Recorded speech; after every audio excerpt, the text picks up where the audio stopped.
I choose to be with Christ. I choose Christ instead of anything. At alam po ninyo, I have learned so many things.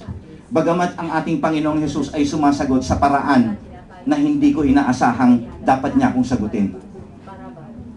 May mga pagkakataon na yung ginagawa, yung inaasahan kong gagawin niya para sa akin, ay hindi niya ginagawa. Pero alam po ninyo mga kapatid, many times napatunayan ko, mas maganda yung paraan ng Diyos kaysa sa paraan ko. Later on, naunawaan ko, kaya pala Lord, akala ko hindi mo sinasagot. Bakit nagkaganon? Bakit parang ang layo ng sagot mo doon sa inihiling ko? Later on, habang dumadaan ang araw, napatunayan ko na mas maganda po pala ang plano ng Panginoon. I've been disappointed many times. Isang malaking disappointment sa buhay ko nung ako po, bakit Lord, bakit magte-10 years na ako, bakit pinutol mo yung visa namin? Wala naman po akong kasalanan.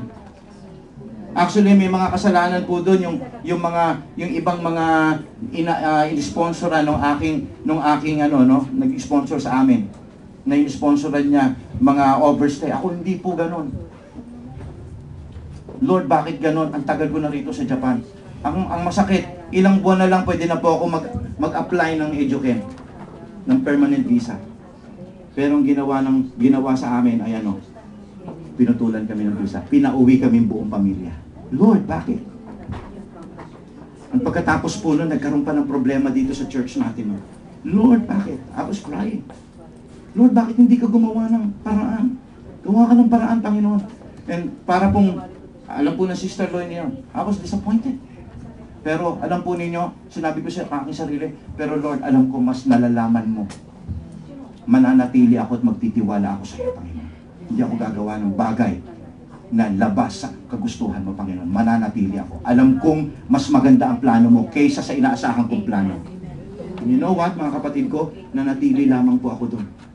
Ang ginawa ng Panginoon. Nirestore ni Lord. Binigyan niya ako ng 3 months. At 2 weeks bago mag-expire yung aking 3 months, binigyan ako ng Lord ng panibagong 1 taon na restore yung aking 1-year visa.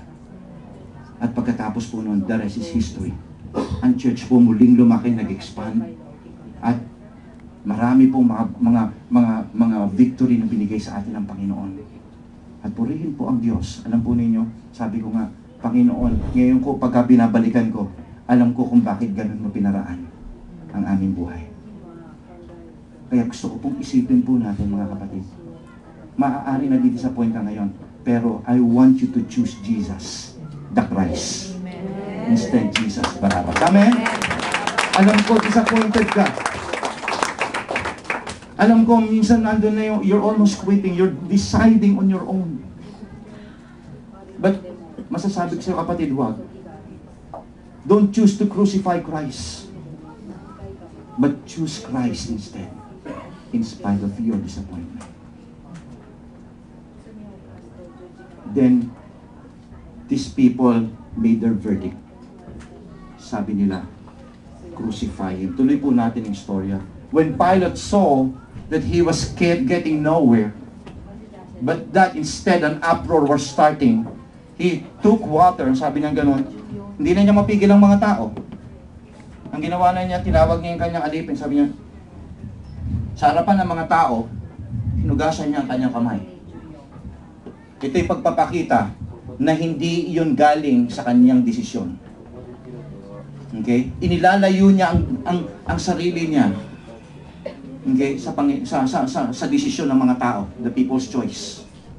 Sapagkat pinakikita niya, ang desisyon ko ay hindi para patay i-crucify si Jesus Christ, at ang desisyon ko ay ang pinili ko ay hindi si Barabbas.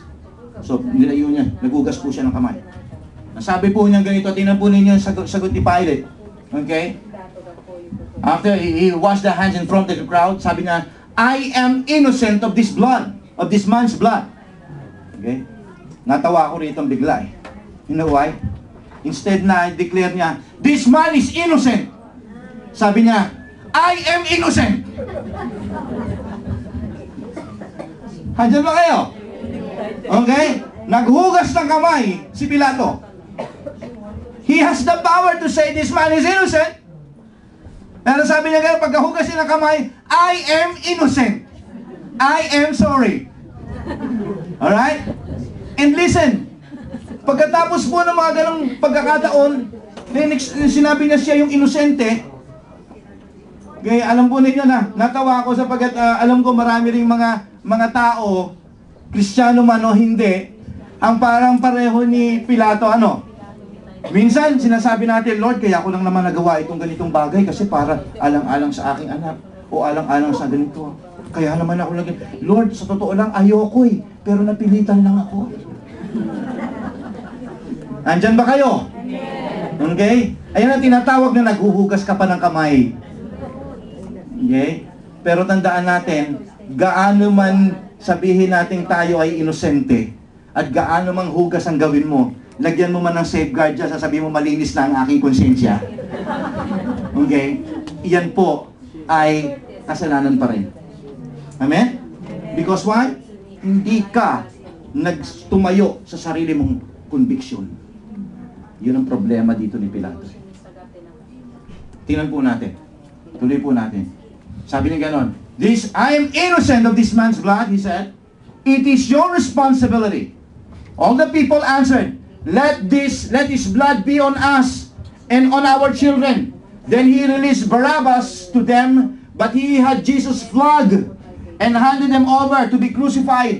Ito ang desisyon ng mga tao, he must be executed, he must be crucified. So sabi niya, okay, bahala na kayo. So inutos niya doon sa mga ano, sige, bahala, bago kasi crucify ang isang tao, pinapahirapan muna yan.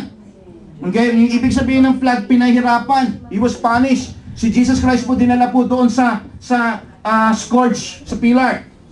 To be scourged para siya po ay latiguhin ng 49 slashes. Okay, at tandaan po natin yung ginagamit po diyan ng mga pang latigo diyan, hindi po yan yung latigo lang na basta latigo lang. Special po yung latigo na yan. Next week kung nandito po kayo, pag-aaralan po natin yan dahil yan po yung susunod na series ko yan. Tingnan po natin yung ano na yan, no? Tingnan natin yung mga bagay-bagay na ginamit sa ating Panginoong Hesus Kristo hanggang doon sa krus. Pag-usapan po natin yan dahil mahal na araw naman. Okay? Now, siya po ay dinala roon para pahirapan. He was flogged. And he handed Jesus Christ to the soldier. Now, makikita natin, sabi ko nga, pinag-aaralan natin dito yung 3 tauhan na hinarap ang ating Panginoon Hesukristo at titingnan natin yung kanilang mga reaction kay Jesus. Kay Pilato, si Pilato, he made no reaction. Ang ginawa ni Pilato, iniharap si Jesus Christ sa mga tao. Pangalawang tauhan. Pero may pangatlong tauhan dito sa istoryang ito. At yan ay walang iba kung hindi ang mga sundalo. So let's talk about the soldiers mockery.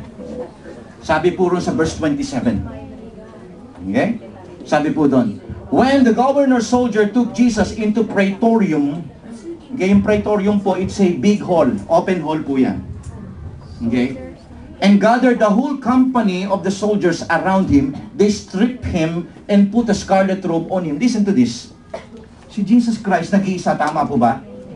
Hindi naman siya malaking tao, hindi naman siya muscle, hindi naman siya kamukha ni Hulk Hogan. Okay, sa laki. Okay? Pero tingnan po ninyo, napansin niyo itong word na ito. Gathered the whole company of soldiers around him. The whole company. Alam po ninyo, ang dami na isang company, 1,000. Saksakan ng dami. Okay, isang company. Siguro, pati yung mga